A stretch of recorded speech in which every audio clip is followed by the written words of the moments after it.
Assalamualaikum warahmatullahi wabarakatuh. Waalaikumsalam warahmatullahi wabarakatuh.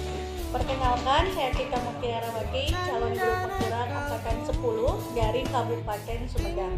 Kali ini saya akan melakukan aksi nyata modul 2.3 coaching untuk supervisi akademik dengan rekan sejawat saya yaitu Ya, saya Esti Simaswati, mengajar geografi di SMA Negeri 2 Sumedang. bagaimana kabarnya Bu Esti? Alhamdulillah, terima kasih Bu Tita sudah bisa memberikan kesempatan kepada saya untuk sharing, terutama nanti di pembelajaran di kelas. Apa nih kesibukan Ibu untuk kali ini? Kesibukan saya ya sekarang saya mengajar geografi itu kelas 10 dan kelas 12. Kemudian untuk yang lainnya ya mengikuti webinar yang sesuai di RKK itu ya, di KMM. ya itulah yang utama yang sekarang adalah mengajar. Ya. Kira-kira Bu, sebelum kita masuk ke tujuan ini gitu ya, kira-kira untuk proses pembelajaran Ibu di kelas apakah ada kendalanya? Selama ini kalau melihat saya itu memang untuk di sekolah ini kan baru 3 tahun Bu ya, 3 tahun karena saya lamanya mengajarnya di SMA dulu itu SMA Negeri Raja. Cuma kalau secara umum masalah yang mungkin bisa diidentifikasi sebagai masalah ketika belajar, terutama sekarang kita mengenal dengan adanya diferensiasi. Nah itu yang paling sulit itu kalau menurut saya adalah mengenal karakteristik siswa atau peserta didik, terutama berkaitan dengan level kognitifnya, karena kadang antara satu siswa dengan yang lainnya itu berbeda, mulai dari yang paling rendah low, middle sampai high, dan kemudian itu untuk memberikan pemberian belajar yang sesuai karakteristik yang berbeda itu ya itu kadang yang mungkin agak sulit untuk diberikan kepada siswa dengan karakter yang berbeda. Sekarang kita lanjut ke tujuan ini dari observasi ini gitu ya Bu ya, dari pra-observasi. Yang pertama saya paparkan dulu ya Bu ya, tujuan tadi dari tujuan diadakannya supervisi ini adalah untuk mengetahui dan mengevaluasi jalannya proses pembelajaran yang akan Ibu lakukan nanti di kelas. Dan kenapa adanya proses penerapan pra-observasi ini, yaitu sebagai persiapan awal ketika Ibu nanti akan mengajar supaya lebih lancar, supaya lebih percaya diri gitu ya Bu ya. Dan sekarang saya akan menanyakan tujuan pembelajaran yang akan Ibu laksanakan. Terima kasih Bu Tita. Kebetulan nanti saya akan mencoba mengajar di kelas 12 ya, yaitu 12 MIPA 4. Kebetulan untuk di sekolah kita ini untuk geografi itu ada lintas minatnya. Jadi geografi ini ada di jurusan IPA, karena memang di sekolah kita kan untuk kelas 12-nya masih kurikulum 2013 ya, jadi belum kurikulum merdeka. Nah, nanti materi yang akan disajikan di kelas 12 MIPA 4 ini yaitu kebetulan berkaitan dengan wilayah dan tata ruang kewilayahan. Ya, di mana sub dari materi ini adalah teori pengembangan wilayah. Intinya di sini tujuan yang akan dicapai oleh peserta didik, karena kebetulan model yang digunakannya itu adalah problem based learning. Jadi nanti siswa dengan menggunakan model pembelajaran based learning ini bisa menganalisis pengembangan wilayah sekitar, bagaimana tata ruangnya, kemudian seperti apa konsep kewilayahannya, kemudian bisa diaplikasikan dari teori-teori yang nanti akan dipelajari atau disampaikan jika nanti di pembelajaran hari ini. Baik, berarti Ibu di tujuan pembelajaran ini yaitu ingin adanya suatu pembelajaran atau akan melaksanakan suatu pembelajaran tentang wilayah dan tata ruang kewilayahan ya Bu ya. Terus apakah nanti akan melaksanakan praktek kunjungan atau seperti apa gitu Bu? Kira-kira area pengembangan yang akan Ibu sampaikan nanti? Ya, kalau area pengembangan nanti ketika pembelajaran materi teori pengembangan wilayah ini, memang untuk nanti ketika observasi, mungkin kebetulan karena masih tahap awal, jadi masih menggunakan sistem diskusi kelompok dan tanya jawab yang digunakan oleh LKPD. Cuma nanti kedepannya memang saya ingin ada pembelajaran kontekstualnya, Bu ya. Jadi memang karena ini berkaitan dengan tata ruang wilayah, jadi artinya nanti peserta didik itu lebih memahami, lebih tahu bagaimana wilayah sekitarnya, dari tata ruangnya, dari unsur-unsur wilayahnya, dari pewilayahannya, dari potensinya, kemudian teori yang mereka pelajari itu diaplikasikan seperti apa tata ruang wilayah di lingkungan sekitar masing-masing peserta didik, minimal tingkat kecamatan atau sampai kabupaten.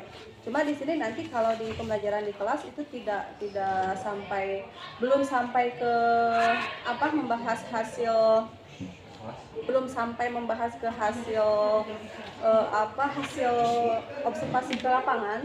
Cuma nanti hanya fokus di kelas karena tadi kembali ke modelnya adalah PBL, problem based learning. Jadi nanti yang difokuskannya itu kan penyajian masalah, di mana masalah yang utamanya itu adalah tentang teori-teori yang dikembangkan, kemudian nanti diterapkan di lingkungan sekitar, bagaimana deskripsinya, bagaimana gambaran secara umum wilayah sekitarnya yang mereka temukan, seperti itu. Yang mereka mungkin hanya sebagai deskripsi saja, tidak hasil dari observasi karena belum observasinya gitu.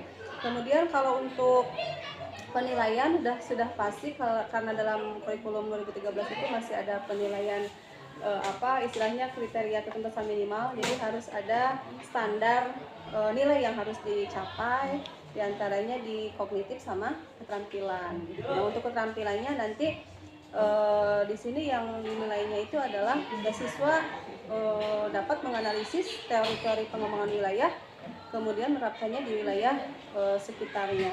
Nah, mungkin nanti asesmennya atau penilaiannya dalam bentuk formatif ataupun penilaian secara langsung ketika pembelajaran di kelas.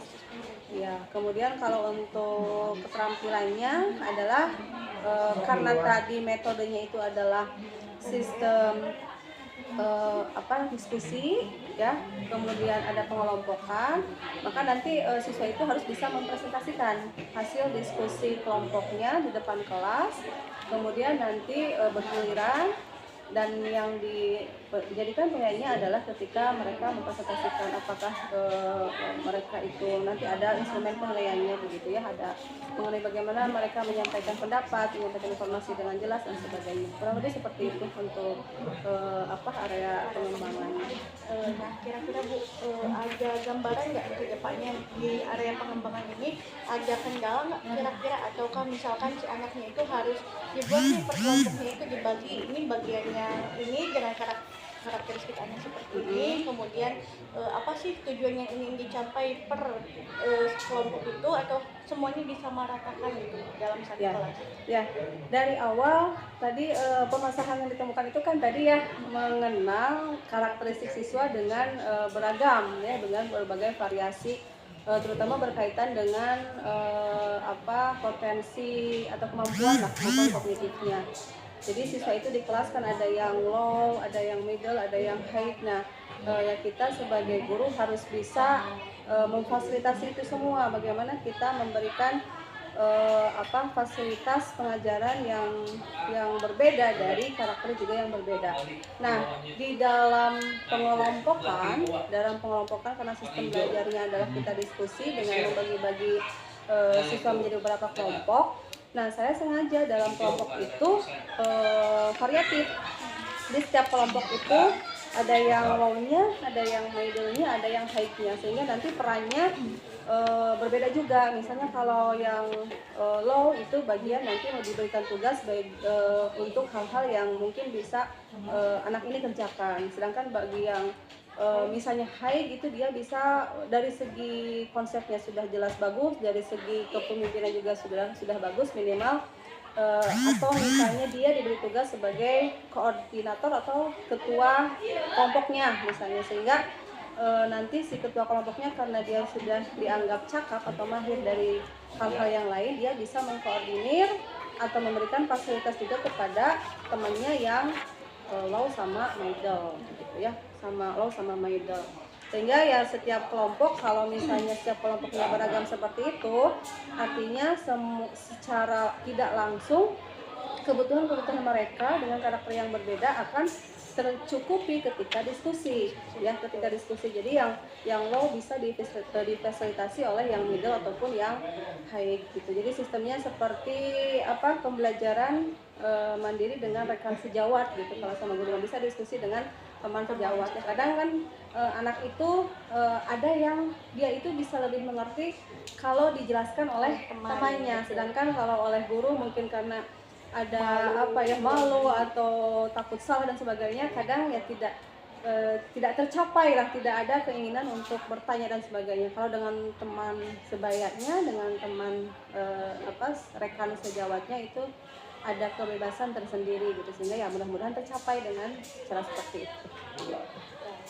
Kemudian ini kira-kira Bu, rancangan pembelajaran apa sih yang akan Ibu persiapkan untuk di kelas nanti untuk proses pembelajarannya? Ya, kalau rancangan mungkin saya akan menjelaskannya mulai dari, karena rancangan pembelajaran itu artinya kan hal-hal apa saja atau strategi apa saja yang harus disiapkan ketika nanti akan memberikan pengajaran di kelas gitu ya, terutama bagi kelas yang memang sudah terlihat karakter setiap anaknya gitu ya. Nah, khusus di 12 MIPA 4 itu karena kebetulan saya mengajarnya sudah 2 tahun, berarti sekarang mau ke 3 tahun, jadi sudah terlihat bahwa memang untuk kelas ini kalau dilihat dari karakteristik tidak ekstrim, jadi artinya Seimbang. agak seimbang, jadi tidak ada kesenjangan antara yang high, low, middle sama low gitu. Jadi ya kalau dilihat persentase mah kurang lebih 50%-an itu middle sama high gitu. Yang low-nya ya mungkin 1 atau 2 orang. Jadi tidak terlalu sulit untuk memberikan strategi apapun. Kemudian juga untuk mengelompokkan peserta didik juga, karena saya memberi kesimpulan untuk kelas ini seperti itu. Ya seperti biasa mungkin rancangannya kalau untuk pembelajaran nanti ada kegiatan awal, inti dan penutup mungkin ya. Cuma nanti yang paling intinya metode yang akan digunakan yaitu karena berawal dari tadi yang karakteristiknya yang setara lah, middle sama high gitu. Jadi cukup dengan diskusi dan tanya jawab. Ini diskusinya tetap nanti ada pengelompokan karena itu untuk memunculkan juga kolaboratifnya antar temannya. Kemudian nanti ada tanya jawab juga untuk menggali potensi kemampuan berkomunikasi secara baik dan benar mungkin ya, baik antar siswa maupun nanti dengan guru. Kemudian juga modelnya tadi, model pembelajaran yang digunakan yaitu tadi problem based learning. Jadi kenapa problem based learning? Karena dengan diberikan satu fokus atau masalah yang diberikan, artinya ada satu titik fokus masalah yang disajikan kepada peserta didik, sehingga peserta didik lebih fokus, kemudian nanti mereka mengeksplor sendiri dalam bentuk diskusi kelompok gitu, sehingga nanti tercapai solusi atau upaya penyelesaian dari masalah yang disajikan gitu. Yang biasanya di akhir ada sistem refleksi ya. Refleksi itu bisa memberikan soal atau mengecek pengetahuan siswa ya, apakah bisa dengan tulisan, bisa langsung dengan lisan, dan juga bisa menanyakan bagaimana pembelajaran hari ini, apakah menyenangkan atau tidak. Nah, rencananya untuk pembelajaran nanti adalah saya sudah merencanakannya itu hanya 2 pertanyaan yang langsung dilontarkan kepada siswa, kemudian nanti siswanya itu menuliskan di kertas lembar. Ya tentu saja yang 2 soal itu sudah dibentuk sedemikian rupa yang bisa mengcover atau mewakili dari materi yang sudah diberikan, yaitu tentang teori pengembangan wilayah tadi gitu. Ya, dan biasanya di akhir pembelajaran itu biasanya diberikan dengan refleksi pembelajaran hari ini seperti apa, kemudian juga dikaitkan dengan materi yang akan dipelajari nantinya gitu, sedikit disampaikan gitu. Terima kasih Ibu. Bisa lebih rinci lagi Ibu terkait dengan refleksi, kira-kira nanti ketika di akhir refleksinya akan seperti apa, terus siswanya juga apakah masih dalam bentuk kelompok atau kan sudah misalkan boleh duduk lagi ke tempat masing-masing atau seperti apa gitu.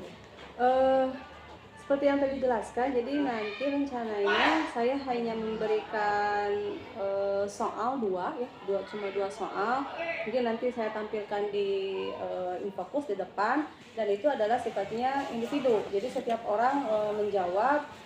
Kalau misalnya posisi duduknya karena tadinya adalah sistemnya diskusi kelompok, ya tidak apa-apa, sistemnya masih kelompok seperti itu, cuma ketika menjawab pertanyaan dari soal itu ya diusahakan itu adalah harus masing-masing individu. Jadi karena di situ tujuannya adalah untuk mengetes atau mengukur kemampuan siswa, terutama berkaitan dengan materi yang sudah diajarkan gitu, sampai sejauh mana mereka memahami dari materi yang sudah diajarkan di masing-masing saja. Ya.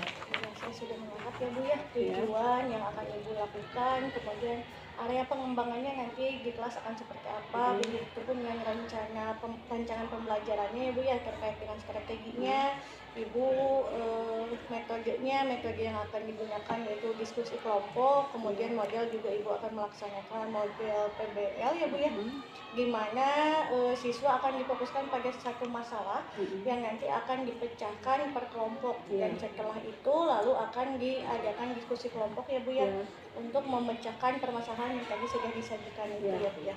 Baik Ibu, terima kasih ya Bu ya atas waktunya.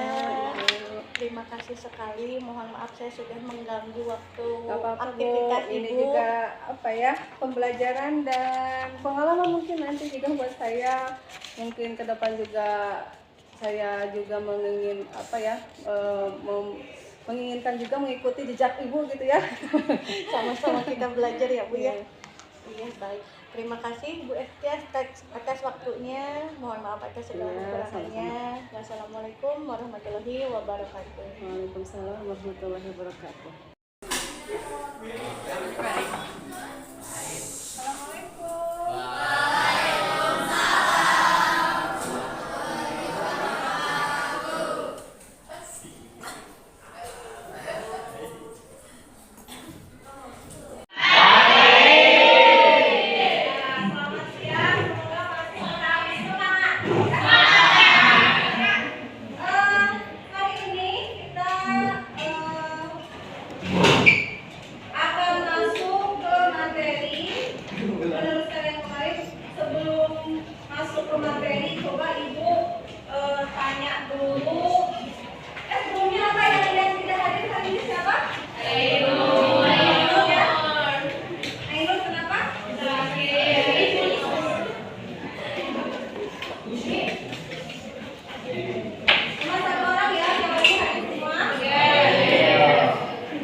mendemonstrasikan atau mempresentasikan hasil dari diskusi kelompok mengenai teori pengembangan wilayah di dalam kelas, ya?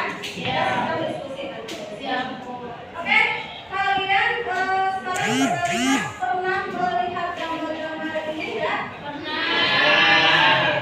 Ini pernah melihat tokoh ini?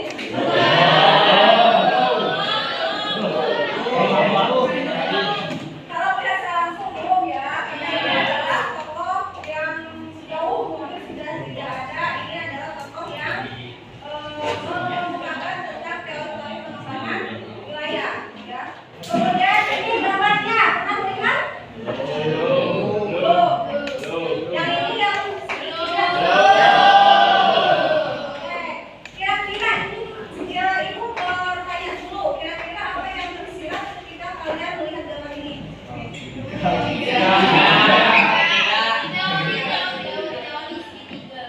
segitiga. Apa?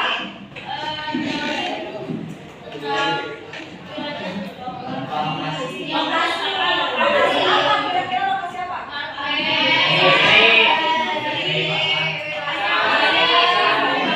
Ya, lokasi pasar, lokasi industri dan sebagainya. Oke, supaya kalian nanti lebih paham, ada video yang harus kalian tonton dulu. Silakan sambil menonton video, boleh kalian mencatat apa yang menjadi poin-poin pentingnya, ya. Ini belum muncul yang munculnya nanti. Ya. Nah, ini ada video yang harus kalian tonton. Silakan mencatat poin-poin pentingnya saja. Ya, kemudian nanti ada diskusi. Ibu nanti akan membagi kelompok tentang berkaitan dengan teori pengembangan wilayah ini. Oke, siap ya? Selamat datang kembali di channel Lanjutan materi geografi pada kelas 12 kurikulum nasional tentang pengembangan wilayah dan kata ruang. Pada video kali ini kita akan melanjutkan teori pengembangan wilayah berbasis kedua. Namun sebelumnya jangan lupa like, subscribe dan juga bunyikan tanda lonceng. Pada video sebelum ini kita sudah membahas teori untuk pertumbuhan dan teori tempat tinggal.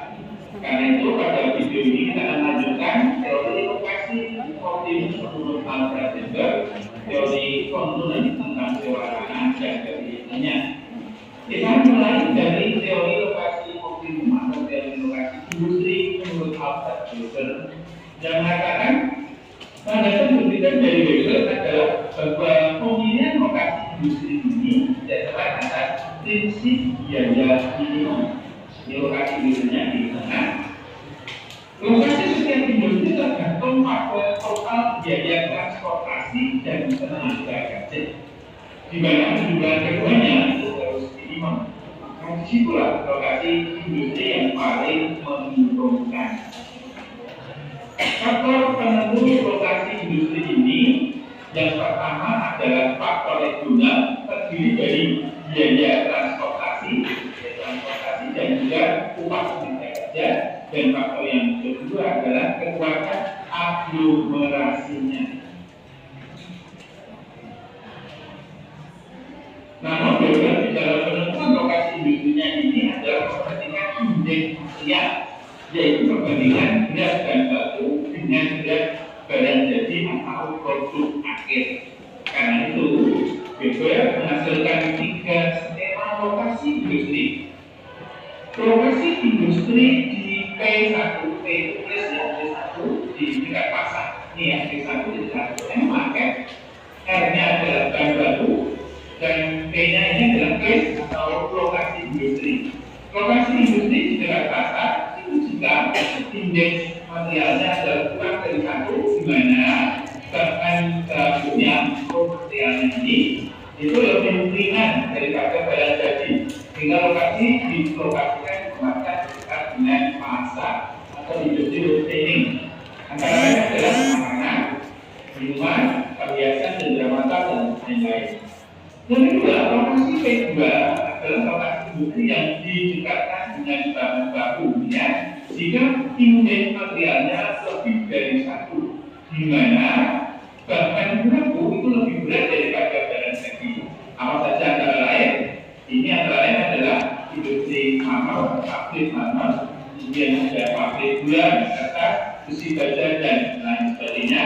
Dan ini disebut industri warehousing. Yang ketiga adalah lokasi di tengah. Yang ketiga itu letaknya di tengah. Jika indeksnya, ya, indeks materialnya sama dengan satu dan bahan baku relatif sama dengan bahan bakunya. Asumsi dari teori Weber. Yang pertama, seluruh wilayah industri basicannya adalah kaca atau mungkin. Kemudian baik itu penduduk, topografi dan lain sebagainya. Sumber daya alamnya, ya, yang menghasilkan bahan baku itu cukup walaupun tidak merata. Upah buruh aturannya baku atau standar hanya ada satu alat transportasi. Kalau kereta api saja, kalau kereta yang jauh, ya kereta saja. Biaya angkut ditentukan berdasarkan beban dan angkut. Terdapat kompetisi antar industri dan manusia yang ada di dalam tersebut secara rasional.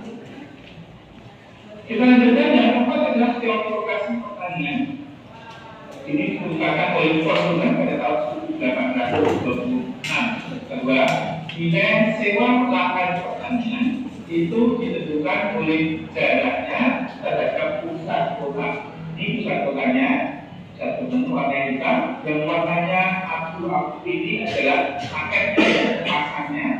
Kemudian di luar lagi ada warna hijau ini adalah bukan dengan hasil kayu. Warna oranye ini adalah pertanian dengan hasil ujian yang pertama.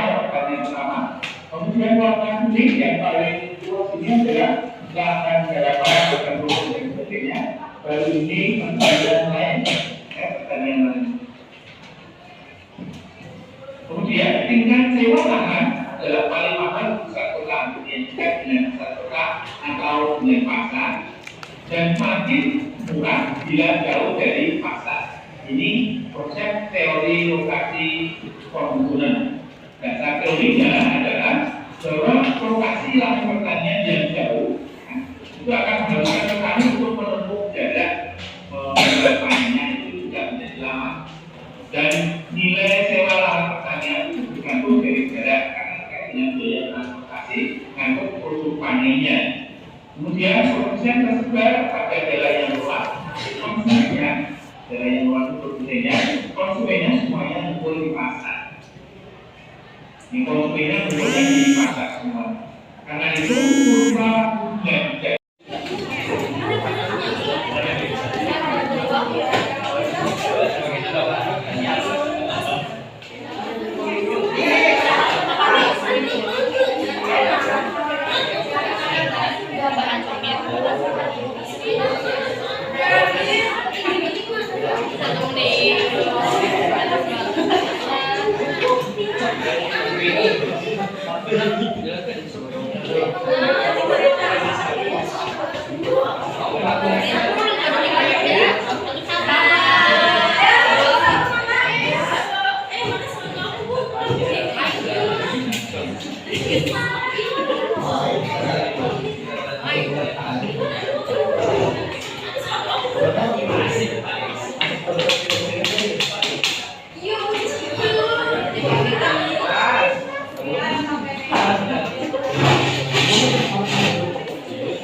Dari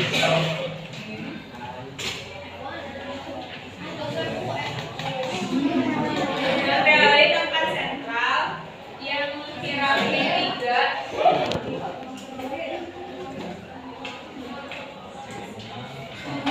Piramid 3 pusat pelayanan pasar yang selalu menyediakan kebutuhan peninggalan rakyat. Bisa disebut pasar optimal. B. Wilayah ini terdiri mempengaruhi sepertiga bagian dari masing-masing wilayah tetangganya.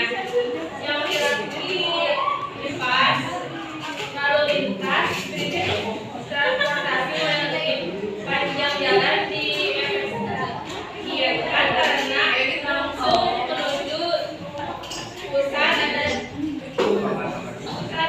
ada 6 heksagon yang dipotong setengah serta 1 heksagon untuk yang berada di tengah sehingga ada total 4 heksagon. Yang piramid 7 melambangkan prinsip administrasi meliputi semua wilayah heksagon luar masuk dalam area pasar. Ada tujuannya administratif dan juga kontrol bagi pemerintahan. Modelnya ada 6 total heksagon luar dan 1 heksagon butuh di tengah sehingga total ada 7 heksagon. Terus ini buat nomor 2.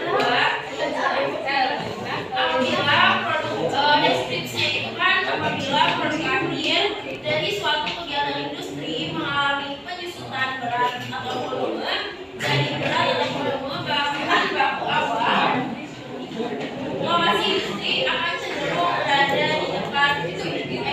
dekat dengan lokasi bahan baku.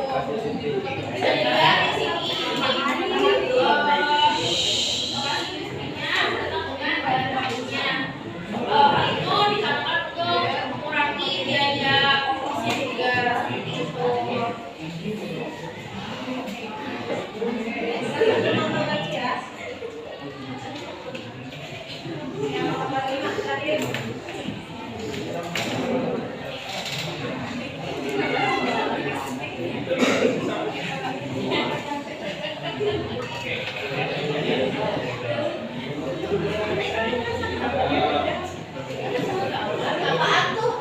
Lalu yang kelima, tempat sentral ini memberikan kemungkinan dari lalu lintas yang paling efisien kepada daerah sekitarnya. Tempat sentral ini disebutkan situasi lalu lintas optimum dan mempengaruhi wilayah sendiri. Tempat sentral ini juga mempengaruhi semua bagian dari wilayah lain sekitarnya yang berada di optimum. Gambarnya seharusnya gini, cuma nggak bisa gambar. Jadi pokoknya ini segi 6. Tengah-tengahnya lalu lintas. Mungkin dari itu ada yang ingin ditanyakan.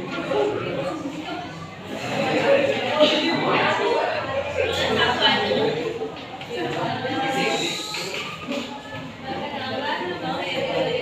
Dari kelompok 3 ini bertanya apa perbedaan? Apa itu gambar tempat sentral lalu lintas dan tempat sentral yang lainnya.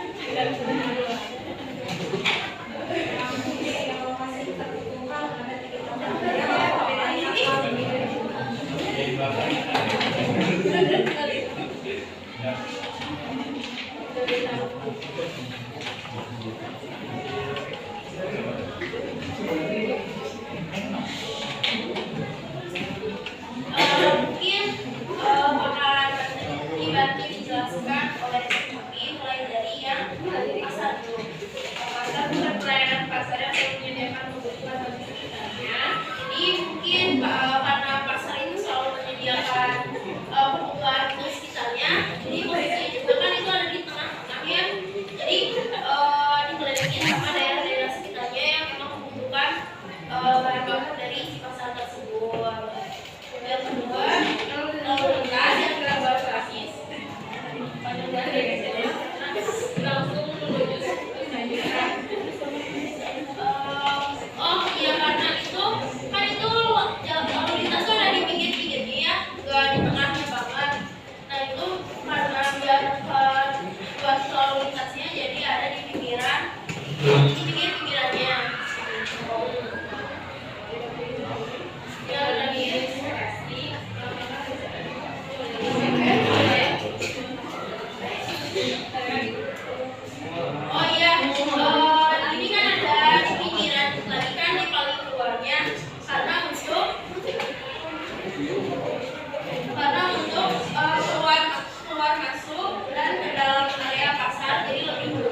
Kesimpulannya,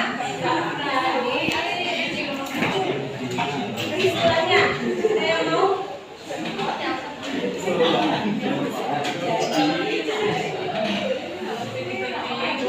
Kali sambil menunggu siapa yang mau, yang kelompok satu itu kalau ibu lihat sudah semuanya sudah dijelaskan dengan baik, ya. Kemudian perbedaannya juga sudah jelas, gambarnya juga sudah bagus, sudah tepat sesuai yang ibu harapkan.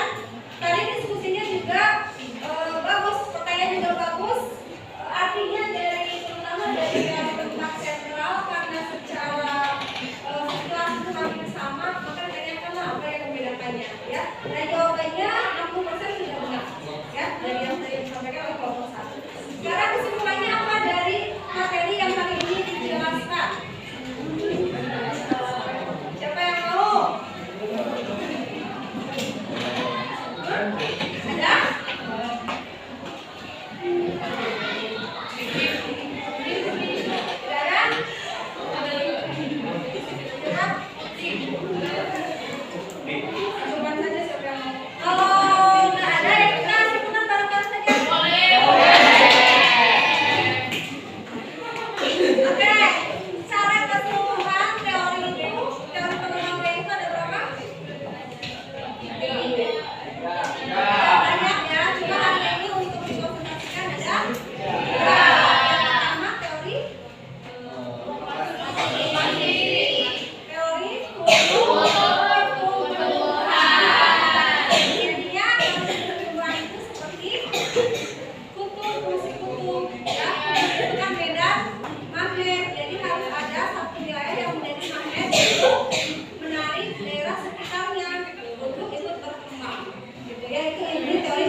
Yang kedua, kalian kasih contoh masing-masing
Bismillahirrahmanirrahim. Assalamualaikum warahmatullahi wabarakatuh.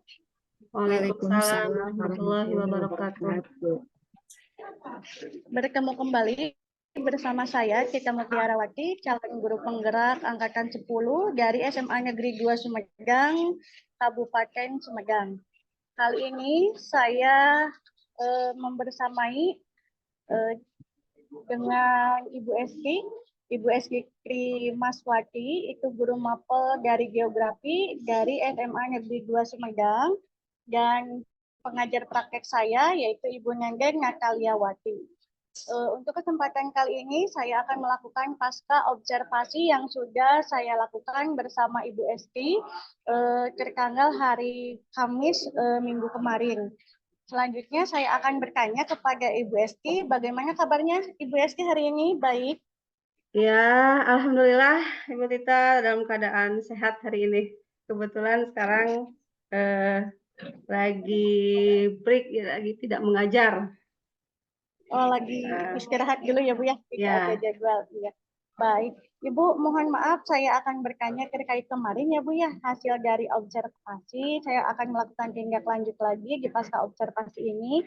Ada beberapa pertanyaan lagi yang akan saya pertanyakan kepada Ibu. Yang pertama,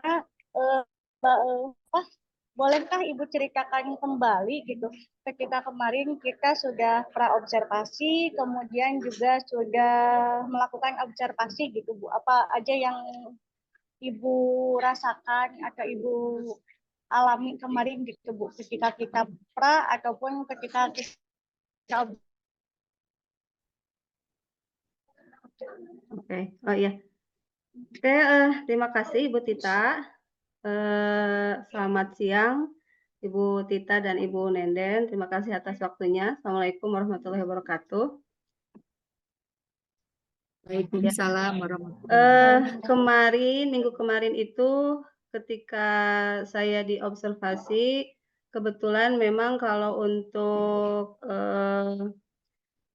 masalah observasi untuk rekan sejawat itu juga selain ada di RHKPMM juga dulu saya pernah menjadi mahasiswa PPG juga Bu, jadi sedikitnya sudah ada pengalaman Bu.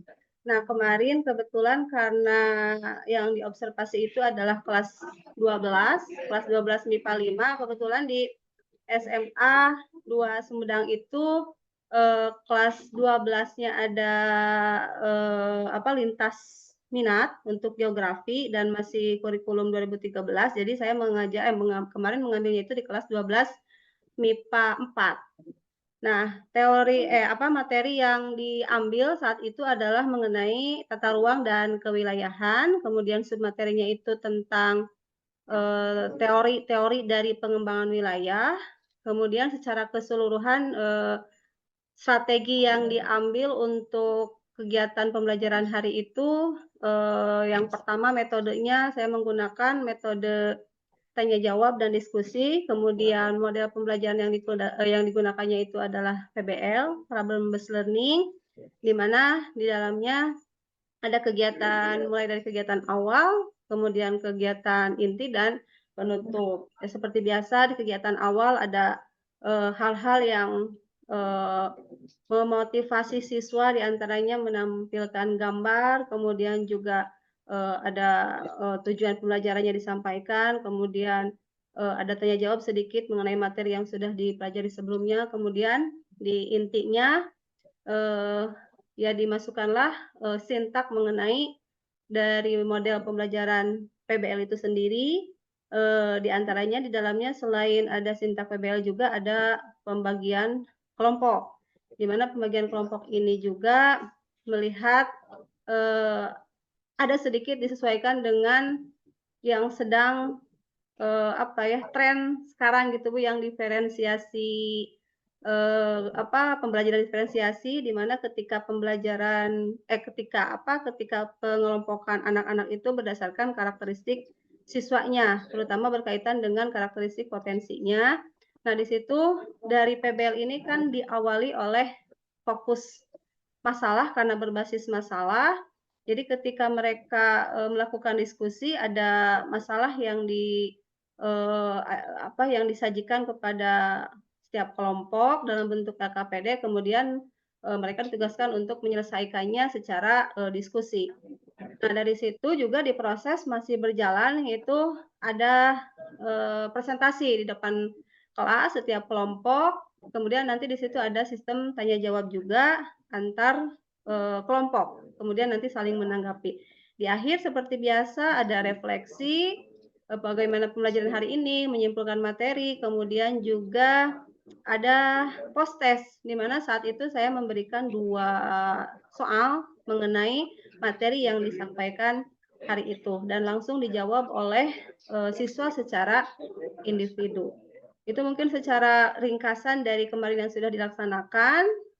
Untuk penilaiannya ya untuk pengetahuannya ya ketika proses, ketika mereka sambil mengerjakan tugas, dan ketika diproses di akhir ada 2 soal yang dikerjakan. Dan untuk keterampilannya yaitu ketika mereka peserta didik sedang presentasi di depan kelas. Jadi saya menilainya dari hasil presentasi setiap kelompok di depan kelas.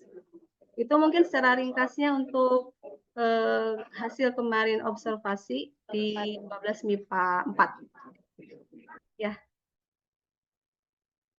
Baik, nah sekarang kira-kira bagaimana nih perasaan Ibu Eski setelah melakukan observasi kemarin?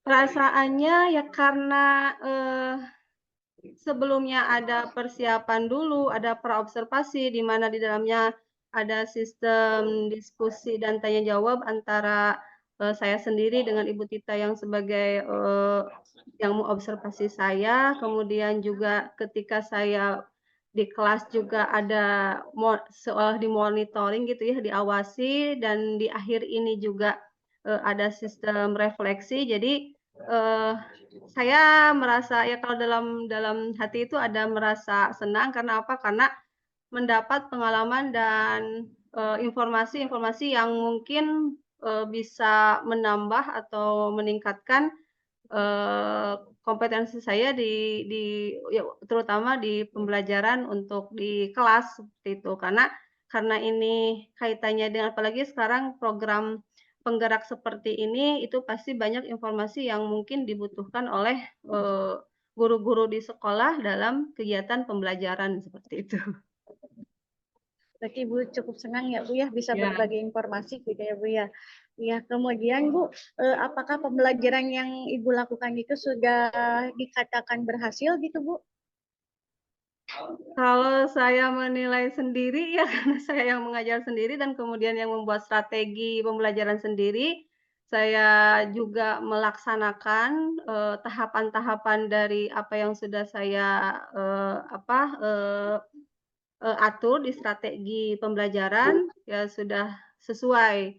Barangkali mulai dari awal, kemudian di inti sampai penutup saya sudah laksanakan dengan baik. Kemudian juga ketika meminta respon dan refleksi dari siswa pun, siswa merasa, senang karena di situ ada sistem pembagian, kelompok yang menurut mereka itu sudah sesuai karena disetarakan pembagian kelompoknya. Jadi setiap kelompok itu, campur antara yang kalau di dalam level itu ada yang, low, middle, sama high-nya sudah seimbang. Jadi mereka merasa puas dan ketika diskusi pun terjadi tanya jawab yang interaktif. Jadi mereka, senang juga seperti itu. Baik. Jadi menurut Ibu sendiri pembelajaran ataupun strategi yang Ibu sudah lakukan itu sudah cukup baik gitu Ibu ya, sudah sesuai dengan prosedur yang Iya, ada di mudah-mudahan. RKP. Ya. Nah sekarang Bu, kira-kira level keberhasilannya itu ada di level berapa gitu Bu untuk proses pembelajaran yang sudah Ibu lakukan? Misalkan dari level 1 sampai level 10, kira-kira Ibu sudah melakukannya di level berapa? Berarti ini saya mau refleksi sendiri ya. Kalau Boleh. kalau dilihat dari 1 sampai 10 ya mungkin karena untuk sempurna juga saya tidak berani, karena pasti banyak juga, hal-hal yang belum, berjalan secara maksimal ya mungkin di antara, 7 sampai 8 lah, bisa 70, 75 atau 80-an kemungkinan. Berarti ada di level 7 sampai 8 gitu ya keberhasilan dari proses pembelajaran yang sudah Ibu lakukan. Ya. Nah, sekarang Bu kira-kira apanya yang perlu Ibu tingkatkan dalam proses pembelajaran yang sudah Ibu lakukan gitu, Bu? Kalau menurut, pendapat saya dari yang kemarin, alami, ya mungkin ada hal-hal yang perlu ditingkatkan, di antaranya, yang pertama kemarin itu saya memang mengakui adanya kekurangan atau, minim dalam penggunaan secara, teknologi. Kalau dulu saya pernah di, program pendidikan, profesi itu, PPG itu pernah, menggunakan, TIPEK ya, pembelajaran TIPEK. Nah, kemarin itu memang, tadinya mau menggunakan dengan sistem teknologi, cuma, saya kemarin lebih memilih LKPD dalam bentuk, ya konvensional, langsung diberikan kepada siswa. Ya mungkin dari segi teknologinya yang harus saya tambah lagi karena dikaitkan dengan zaman sekarang yang harusnya memang secara, secara perkembangan sekarang teknologi itu sekarang menjadi lebih, nomor 1 sehingga siswa menjadi, tetap tidak, ketinggalan gitu dalam hal teknologinya. Kemudian mungkin yang keduanya, kemarin tidak ada sistem kalau istilahnya sekarang mah ice breaking gitu mungkin ya. Jadi memang anak-anak apalagi kemarin itu memang kebetulan di jam terakhir, jadi memang saya tidak sempat, memberikan satu waktu kepada siswa, padahal ice breaking itu tidak harus dalam bentuk yang menyita waktu gitu ya, mungkin dengan hanya tepuk tangan dan sebagainya, itu juga sudah cukup. Nah, kemarin saya tidak menggunakan padahal tujuan dari ice breaking itu kalau menurut saya itu cukup efektif karena mereka perlu satu momen atau waktu untuk memberikan, atau mengubah suasana yang mungkin yang tadinya ngantuk, yang tadinya lelah menjadi, bersemangat mungkin. Itu saja mungkin yang lainnya mungkin masih banyak tapi belum saya temukan. Nah, kira-kira nih Bu, apa ada lagi nggak yang perlu Ibu tingkatkan kembali gitu dalam proses pembelajaran nantinya di dalam kelas? Selain tadi yang sudah Ibu Ya. sebutkan gitu.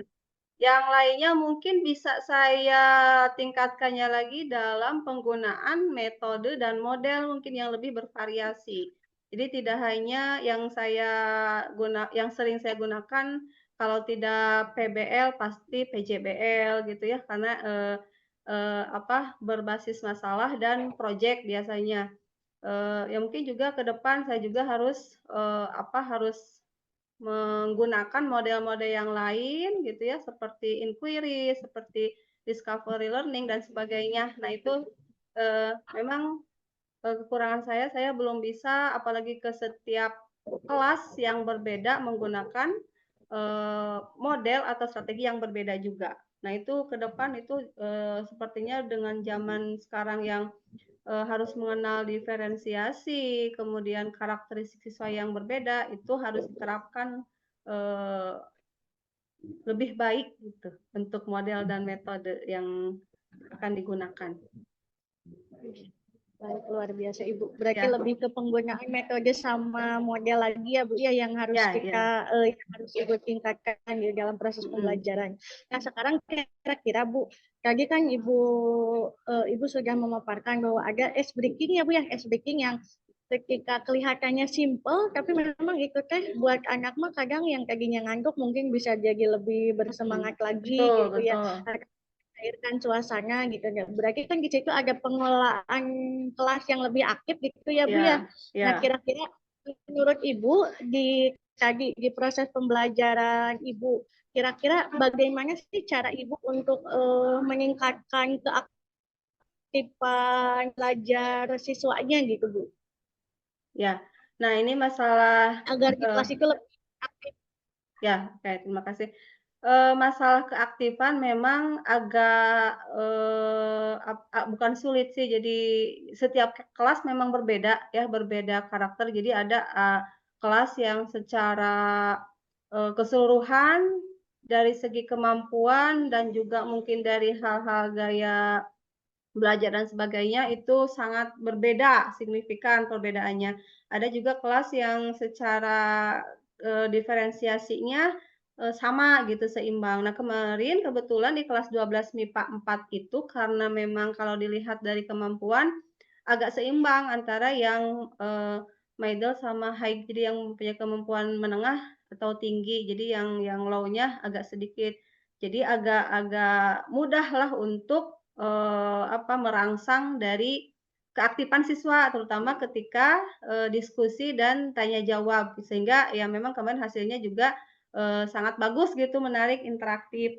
Cuma kalau kelas lain ada, saya juga pernah menemukan ada yang untuk mengaktifkan itu sangat sulit, karena mereka dengan berbagai karakteristik dari kemampuan yang berbeda, apalagi kalau yang dari menengah ke bawah itu memang agak sulit, sehingga cara-cara yang dilakukan untuk merangsang keaktifannya agak agak agak berbeda dari yang kelas yang tadi. Nah, tapi biasanya saya selalu memberikan cara agar si anak aktif itu dengan cara memberikan motivasi jangan takut salah begitu ya, jangan takut salah untuk berpendapat. Jadi pokoknya apapun yang ada di pikiran atau di pendapat masing-masing diungkapkan saja dulu. Dalam pembelajaran saya tidak ada yang salah, tapi biasanya kurang tepat atau nanti diarahkan seperti itu, sehingga muncul dari mereka itu ada keberanian gitu. Kadang hal-hal yang seperti itu saja, hal kecil ketika ya sikap kepada guru dan sebagainya, misalnya takut, segan dan sebagainya, itu mempengaruhi juga. Tapi dengan sedikit ada, "Oke, di pelajaran Ibu tidak ada yang salah, jangan takut salah dan sebagainya, pokoknya ungkapkan dengan cara yang sederhana yang ada di pikiran, silahkan diungkapkan." Jadi itu sedikitnya bisa merubah mereka untuk lebih berani dan lebih aktif dalam pembelajaran mungkin. Itu yang pernah saya alami. Ya, terima kasih Bu Eski luar biasa atas Ya. jawaban-jawabannya. Terima kasih, saya ucapkan terima kasih sekali lagi kepada Bu Esti. Sekarang mungkin kepada Ibu Nyanggeng, barangkali Ibu ada yang mau disampaikan dengan hasil tadi saya melakukan pasca observasi dengan Ibu Esti, barangkali Bu. Ya, terima kasih Bu Tita ya dengan Bu Esti. Tadi saya sempat menyimak ya apa yang didiskusikan gitu. Pada intinya yang sudah dilakukan oleh Ibu Tita ya untuk percakapan coachingnya sudah baik menurut saya. Bu Tita sudah berupaya untuk menggali potensi ada Ibu Esti ya, terutama untuk meningkatkan tadi yang perlu ditingkatkan itu minim dalam penggunaan teknologi tadi ya kata Bu Esti itu ya. Sama mau. Tadi juga sudah ditanyakan Bu Esti ada di level berapa gitu. Kemudian Bu Esti malah kembali menanyakan ini kok saya merefleksi sendiri ya. Nah, jadi intinya memang untuk percakapan coaching ya, percakapan coaching yang dilakukan Ibu Tita itu kan berupaya melalui pertanyaan yang terbuka ya. Melalui pertanyaan terbuka, kemudian menggali potensi yang ada pada coaching tanpa kita yang mengarahkan. Jadi maksudnya tanpa bukan memberi saran ya, tapi tadi Bu Tita berupaya untuk menanyakan kepada Ibu Esti gitu. Jadi Bu Estinya yang akhirnya akhirnya punya solusi sendiri gitu tadi. Oke, jadi saya rasa sudah cukup Bu, sudah bagus percakapan pasca observasinya, percakapannya menggunakan teknik percakapan coaching gitu. Terima kasih Bu Esti, sangat membantu Ibu Tita ya dalam mengimplementasikan materi mengenai percakapan coaching yang sudah sih sebetulnya ya sudah dipelajari di modul 2.3 gitu ya. Sekali lagi terima kasih Bu Tita ya. Ya. Barangkali sudah ya Bu ya, saya tutup barangkali. Terima kasih sekali lagi kepada Ibu Esti, terima kasih kepada Ibu Nyanggeng yang sudah mau menyempatkan waktunya untuk menghadiri pasca observasi ini. Sekali lagi saya ucapkan terima kasih, saya tutup. Wassalamualaikum warahmatullahi wabarakatuh. Waalaikumsalam warahmatullahi Waalaikumsalam warahmatullahi wabarakatuh. wabarakatuh.